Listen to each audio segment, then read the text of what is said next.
7. Shall we all arise as we open the word of God? 3 to 6. Okay? Basahin po natin. Let the peoples praise you, O God. Let all the peoples praise you. All let the nations be glad and sing for joy. For you shall judge the people righteously and govern the nations on earth. Let the peoples praise you, O God. Let all the peoples praise you. Then the earth shall yield her increase. God, our own God, shall bless us. God shall bless us, and all the ends of the earth shall fear Him. Ano kabalin kinindaklat uning nga Dios, apoy ti dayti nga oras o Dios, na ibasan di kiti sasom, tinagtitingaan, tunggal may sa kada kami. Kat Lord, patuloy ni Apo nga imbitanan ti panakabalin ti Espiritu Santo, nga isudag manifestar, apoy ti dayti nga gundaway, kat apoy ti mo kada kami, tin espirituan nga panakaawat, kada gitoy nga som, tapnon o Dios, maawatan mi ti kang runaan, nga mensahen kada kami, apoy ti dayti nga dawagyaman kami, apo ta si kati Dios nga saan nga nauma, nga mangpalpalagip kada kami, apo Dios, kat adda ka nga mangidaldalan, mangigigiya kada kami, kada giti plano kin desisyon mi, apo kada giti so amin nga addang mi, apo Dios. Italot kong arkin kada gitoy nga saom, kat apo si kati agtrabaho, iti kaunggan tunggal may sa kada kami kabayatan, nga dengdenggan mi dagitoy nga saom, apo agyaman kami, ti presensya tunggal may sa, itin miken ka, ti so amin nga dayo, glory kin panagyaman, itinaga na so sinawat ko amin dagitoy. Amen. Pwede na po tayong maupo. So, ang topic po natin sa araw na ito is yung the word praise. Ang topic po natin is the word praise. Okay? Amo tayo nga ti plano, wano ti panggap ni Apo Dios nga nang parswa kada tayo kat isuday jay tapno adda mangidayaw ken kuana, di ba? Ang pangunahing layunin ng Panginoon sa paglikha sa atin is to praise Him. And as believers, napakahalaga po sa atin na purihin natin ang Diyos nang walang patid. Wano awan iti patenggana, iti panagdayaw tayo kini Apo Diyos. Agsipod tayo so daytoy ti rason, iso daytoy ti panggap nga nang parsuaan ni Apo Diyos kada tayo. Iso nga saan tayo nga mas daaw, no apay nga da tayo ditoy kakabsat. Agsipod ta ni Apo Jesus kat iso ti rason. Amen? Amen. Aminin niyo yan. Amen. Jesus is the reason why we are here. At kapag tayo ay pupunta sa langit, after ti no umay ti gundaway, umay ti tiyempo nga mapantar di jay langit kakabsat, awan ti sabali nga ramidan tayo ijay no saan nga?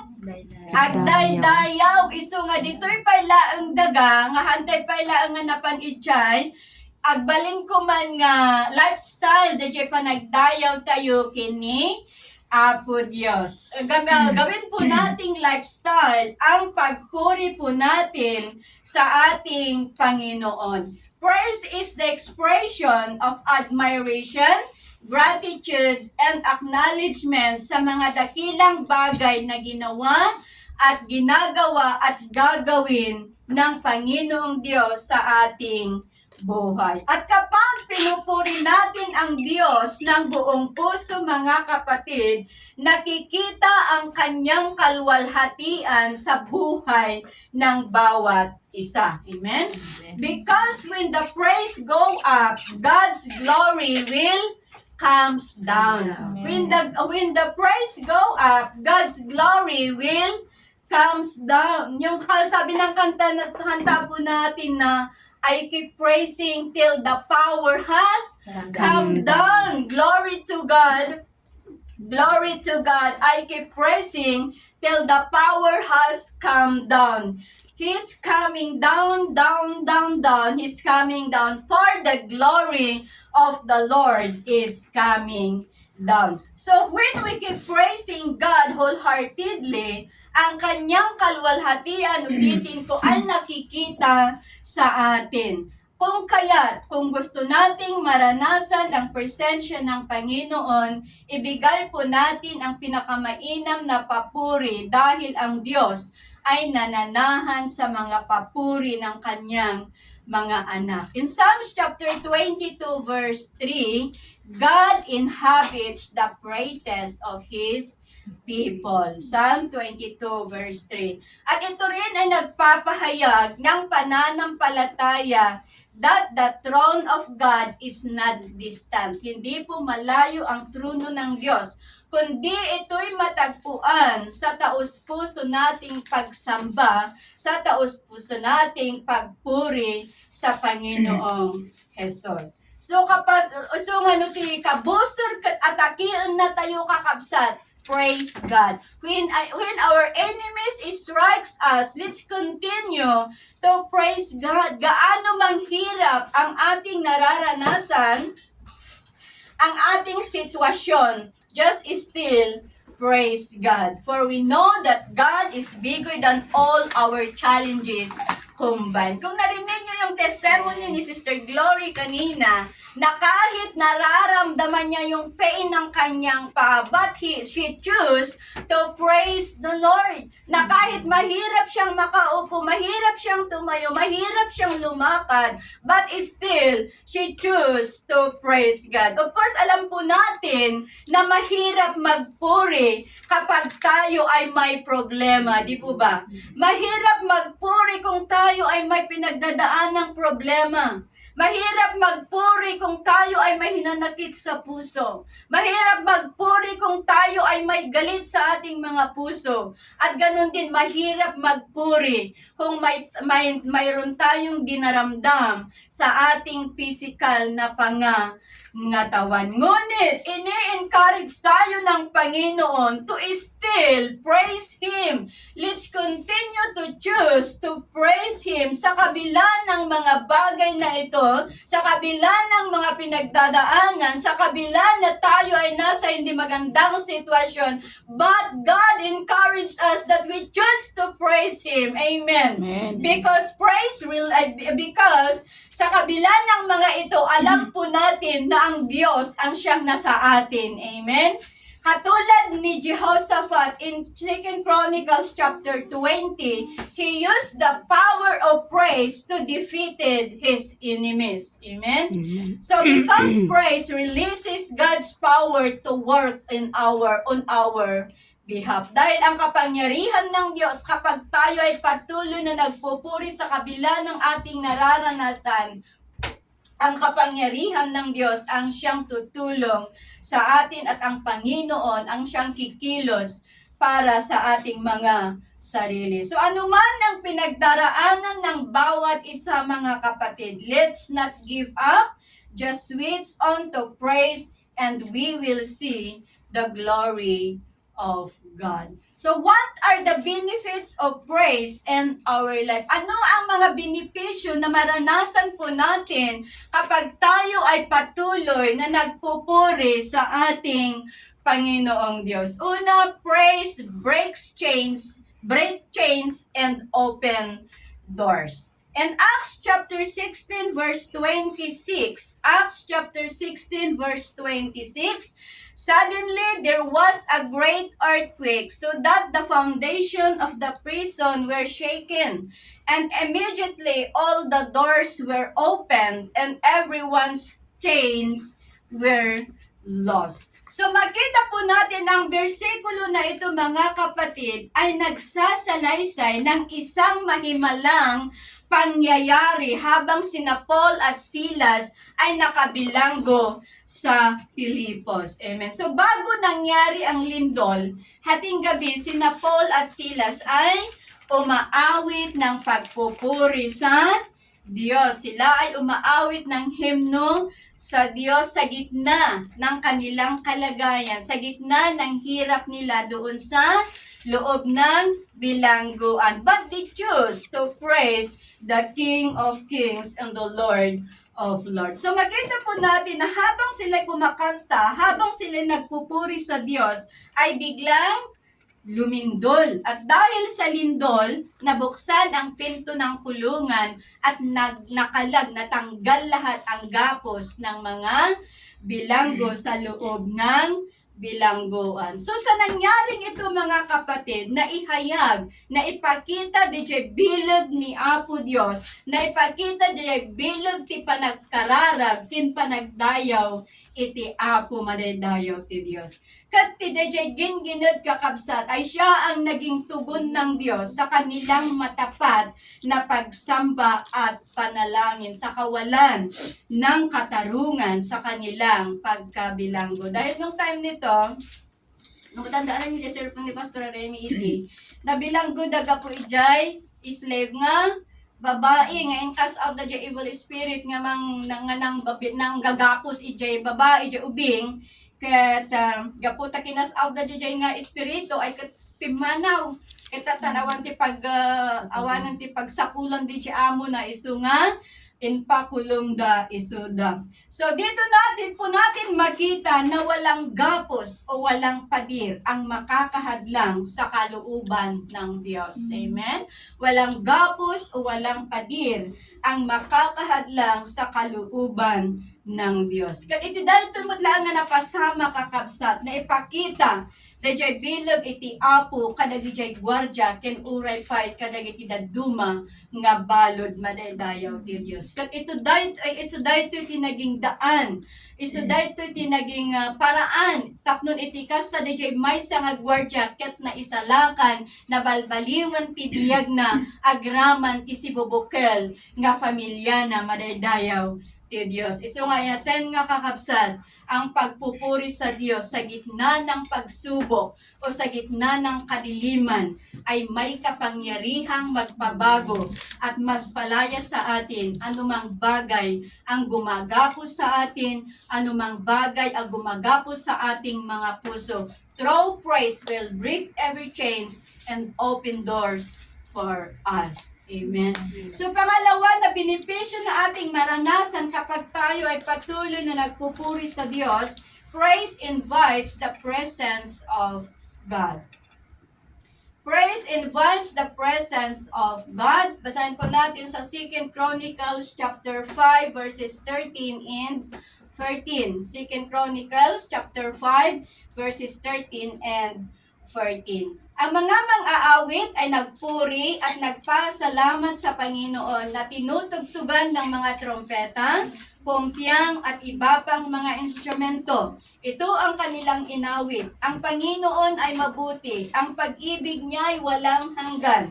Pagkatapos may ulap na bumalot sa templo ng Panginoon. Verse 14, hindi na makaganap ang mga pari ng kanilang gawain sa templo dahil sa ulap, dahil binalot ng makapangyarihang presensya ng Panginoon ang kanyang templo. So nung matapos nang nagawa ang templo mga kapatid sa Jerusalem sa pamamagitan ni King Solomon, he gathered all people to celebrate its completion and to worship God. Habang ipinapasok nila ang Ark of Covenant sa loob ng templo, sila'y umaawit, sila'y kumakanta, sila'y nagpupuri at nag-alay ng mga handog sa Panginoon. At makita po natin dito na puno ang templo ng presensya ng Panginoon. So if we worship God ng may katapatan, ng buong puso, if we praise God ng may buong puso mga kapatid,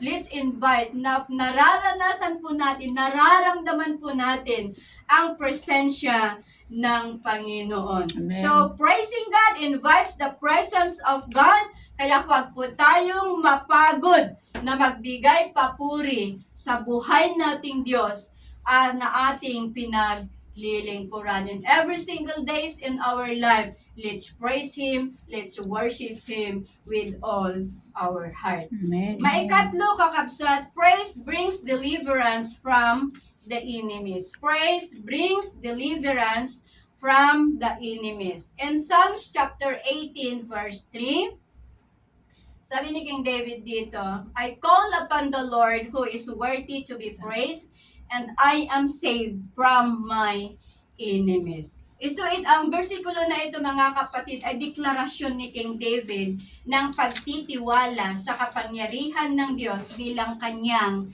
tagapagligtas. And he acknowledged na siya lang ang karapat-dapat na purihin sa kanyang katapatan, na anuman ang mga bagay, anuman ang mga panganib, o anuman ang mga kaguluhan na ating nararanasan, magtiwala tayo sa Diyos. Katulad ni David, hinabol siya ng kanyang mga kaaway, pati yung father-in-law niya gusto siyang patayin, yung anak na gusto siyang patayin. Ngunit si David ay buo ang tiwala niya sa Panginoon at walang ibang nangyari kay David dahil ginabayan siya, prenotektahan siya ng Panginoong Diyos. Dahil ang pagtitiwala sa Diyos ay nagbubunga ng kaligtasan mula sa ating mga kaaway o anumang uri ng pagsubok at hamon sa buhay ng ating nararanasan. So in all times of trouble and danger, let's go to God who is worthy to be praised and delivered us from our enemies and delivered us from deceitfulness of this world. Isuna iti mangi deliver, mangilisi kada tayo, iti pan nakaalilaw, manipod iti daytoy nga lubong, nga pagbibiyagan tayo nga mo tayo nga iti daytoy nga lubong kakabsat, ket aglikmot, dagiti alilaw nga pain ng kaaway sa atin. But God is with us to deliver us from our enemies. Tapnon isuna ti agbalegi iti biyag, iti tunggal maysa. May kapat na benefits na atin pong maranasan if we continue to praise God is to praise brings victory. Praise brings victory. Bumalik po tayo sa kay Jehoshaphat sa 2 Chronicles chapter 20 verses 21 and 22. 2 Chronicles chapter 20 verses 21 and 22. Matapos niyang paalalahanan ang mga tao, pumili siya ng mga awit na magpuri kay Yahweh dahil sa kanyang kahangahangang kabanalan. Inilagay niya ang mga ito sa unahan ng hukbo at habang daay umaawit, purihin si Yahweh, pag-ibig niya'y tunay, laging tapat, kailanman. Nang marinig ng mga kaaway ang awitan, ginulo sila ni Yahweh dahil dito sila ang nang kagulo. So makita po natin dito na ang tagumpay ng Joda ay hindi sa pamamagitan ng kanilang sariling lakas, kundi sa kanilang taus-puso na pag-awit at papuri sa Panginoong Diyos na nagdulot ng kalituhan sa kanilang kalaban nga. Di nga daydayaw da kini Apo Diyos, mabalin nga napigsa di pa nagdayaw di kini Apo Diyos ay kat na-confuse dagiti kalaban dan kakabsat kag iti kamaudyanan na dagiti kalaban dan isudan iti naglaban-laban isudan iti nagpatayan. At ito'y nagtuturo na ang papuri ay isang espiritual na armas. Amen? Ang papuri ay isang espiritual na armas at ang Diyos mismo ang makikipaglaban para sa kanyang mga anak. Ang mga pagsubok at hamon sa buhay ay parang malaking digmaan po sa atin, na kapag tayo ay nagtitiwala at nagpupuri sa Panginoon sa kabila nito, siya mismo ang kikilos at magbibigay ng katagumpayan at tagumpay para sa atin. Basahin din po natin sa 1 Corinthians chapter 15 verse 57. 1 Corinthians chapter 15 verse 57. Magpasalamat tayo sa Diyos na nagbibigay sa atin ng tagumpay sa pamamagitan ng ating Panginoong Jesucristo. So sa kabila ng ating kahinaan mga kapatid, mayroon tayong pag-asa at lakas para magtagumpay. Lalo na sa mga tukso sa ating kapaligiran. Sabi ko nga kanina nga sa ating kapaligiran ay puno ng tukso. Pero tayo ay magtagumpay dahil sa tagumpay ni Jesucristo mula sa kamatayan. Amen? Kaya purihin natin ang Diyos na walang patid sa katagumpayan na pinagkakaloob niya sa atin araw-araw. Amen? So, the last but not the least, praise brings joy. Ang papuri ay nagdadala ng kagalakan. In Psalms 100 verse 4, Psalms 100 verse 4, enter his gates with thanksgiving and his courts with praise.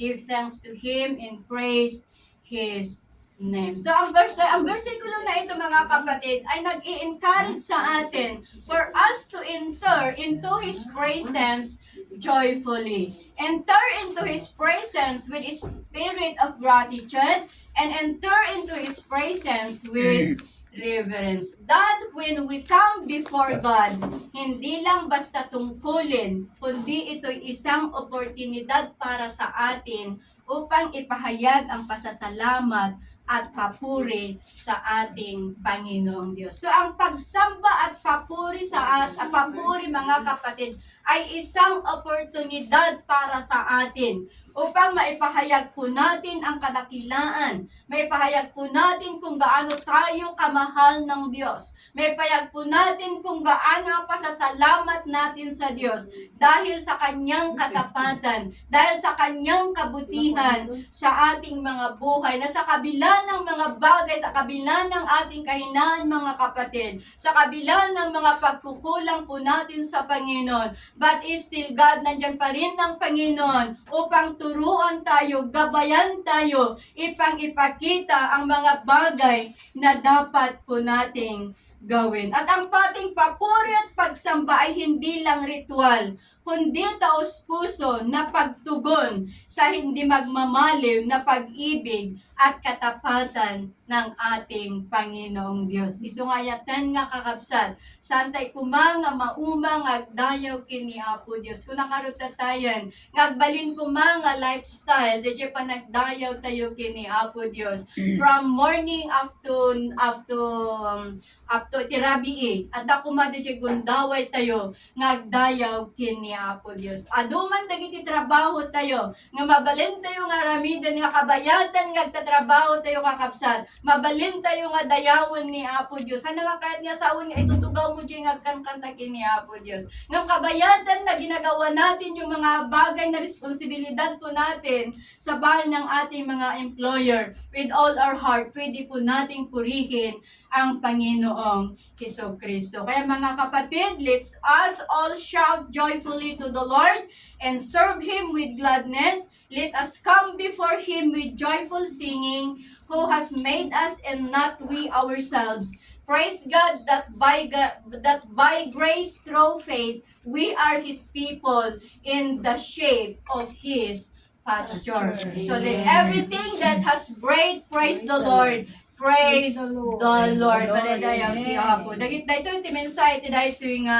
aldaw kakabsat, ket pacheck kinanamag, nga dadagiti banag, nga naawatan nyo, doon mo kamuto, ti kaset nga sa uwan, ti praise, bat nga ang ni Apo Diyos, ket tultuli nga mangilawag, iso ti mangted, iti, at adupay, dakdakil pay nga tarigagay, iti puso tayo, tagbalin tayo kumanga managdayaw, kini Apo. Diwatig nga